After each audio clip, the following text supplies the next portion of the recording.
Because here's what's going to happen. Most men today lack zero self-control and they lack zero sexual discipline. Yeah. And so this is interesting debate conversation that we may get into later. But most men lack all sexual discipline. Their bodies say Pornhub, they do. Their body says she's here, they have no discipline. When you're waiting till marriage is not about not having sex. It's all about pursuing God in spite of how I feel. That's what it's really about. Because here's what happens.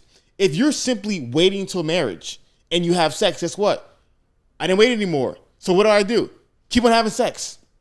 So even with me and my wife, even though we didn't wait, we never continue to always we already had sex once. Let's go into it. We were like, no, the purpose of this lesson is that we need to learn how to pursue God in spite of how we feel. 100%. So some days we pass, some weeks we fail, but we're always going to try to pursue God in spite of how we feel. And let me tell you how it's going to save guys.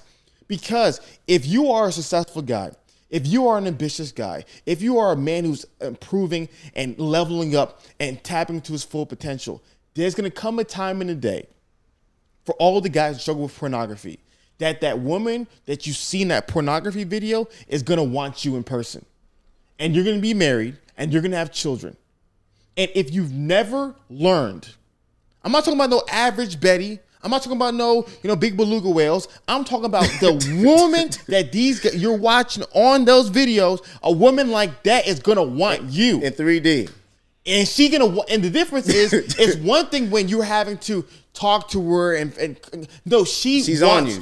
She's right on it. Yeah. And if you never learn discipline, I'm telling you from experience of God saving me by the hair of my toe. Word.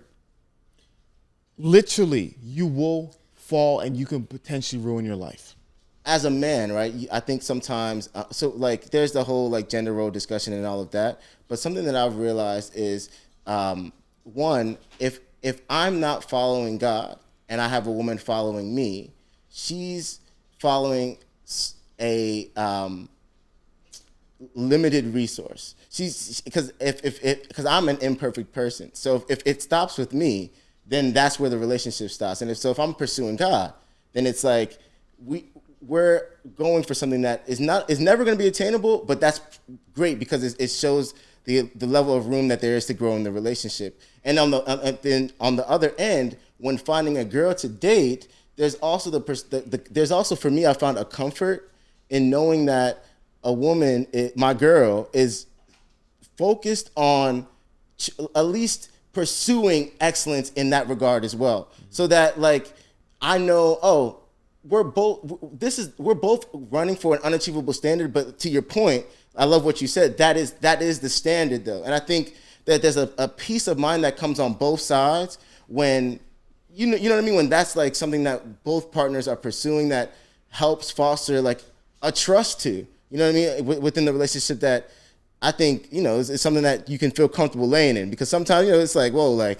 I don't know if I can trust you 3 years from now. Or, you know what I'm saying? That's really good. And a latter point to that is that you want a woman as well who says yes to God in spite of how she feels. These are important things. Bro, because today people live off of their feelings. Yeah. Because there's going to come a time in the day where when you guys are single and you're having sex and there's a time of your life, but then when you're married and maybe she's not in the mood.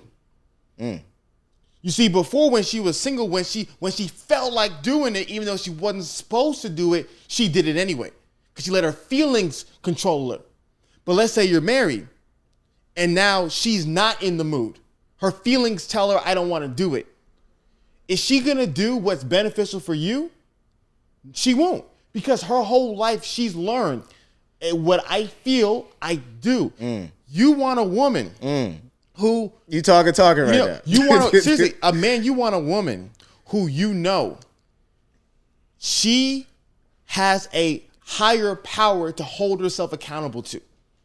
At the end of the day, if you do wrong, and there's no God, Holy Spirit convicting you, because I can only convict you so much.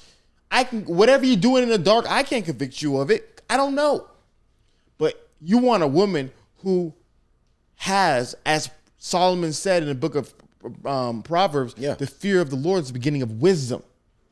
So you want a woman who has that general reverence for God.